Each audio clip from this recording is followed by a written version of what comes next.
Well, hello there, folks. It's Mark Miles here with another couple of training tips for you on your journey as a trainer, presenter, coach, facilitator who's presenting in front of crowds. Let me get the lighting right. So, essentially, just want to do a quick video on something that we often don't talk about, but that is the idea of your visual aids.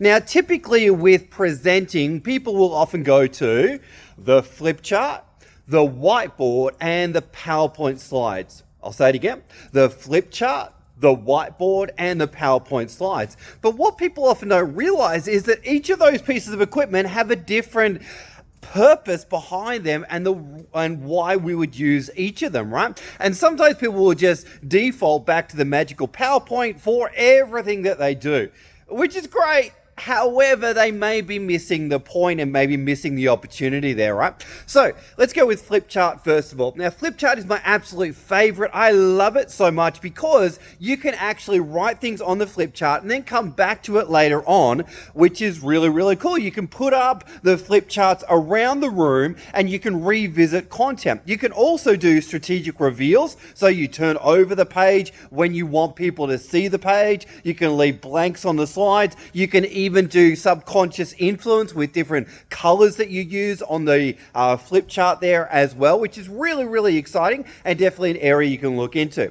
So next one is the whiteboard. All right, now whiteboard is fantastic, but whiteboard is something that we would use more so for logistical information or information that you could rub off, and you may want to get people to write things down, but you're going to rub it off later on. So it's short-term memory things, and you may even do for collaborative work. You may get people to come up and use the whiteboard, draw on the whiteboard, you draw on the whiteboard, but it's things that can be erased and are not permanent, right? So putting break times and finish times and even agenda items, all those kind of things that you can, successfully or happily rub off, that's what you're looking for on the whiteboard.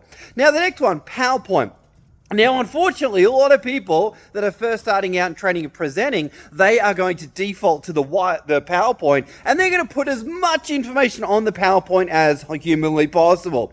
But what people often forget about is what's called cognitive load. Cognitive load, and that's the idea of every time you show a slide, there is going to be brain energy that's depleted. So we need to appreciate the more you put on a slide, the harder the audience brains need to work, right? So the idea is generally images are good, and speaking to images are good, and 2 or 3 sentences are good, but you definitely want to be using the slides to back up what you're delivering. You don't want your PowerPoint slides to be what you are delivering, if that makes sense. So you want to be thinking about, okay, what do I want someone to take away from this slide? What's the key point? And potentially, what do I want them to write down from that slide?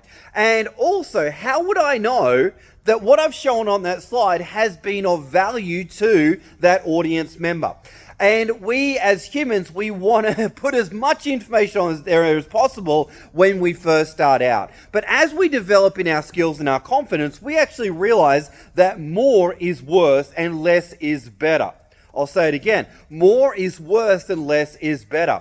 So when you're showing a slide, ask yourself, what do I want that person who's reading that slide to actually write down or take away from that slide? And if you don't have anything in mind or nothing comes to you, why are you showing it?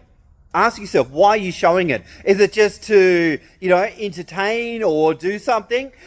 At the end of the day, every slide has to have a purpose. So, on that note, folks, this video was all about the 3 major visual tools that you're going to have. You're going to have your flip chart, your whiteboard, and your PowerPoint slides. Me personally, I lean much more to active use of the flip chart, and then slides are going to back up certain segments of what I'm talking about. I'm going to illustrate a point, then I'm going to go to my whiteboard for other functions and writing up information that I will delete later on, so to speak.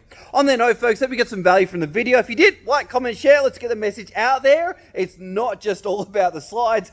Start using your flip charts and your whiteboards as well. Thanks for watching, team, and we'll see you on the next one. My name is Mark Miles, helping you become the best trainer, presenter, coach, facilitator that you can be, working with small groups or large groups, and have an awesome 2026. Thanks for watching, team. Bye for now.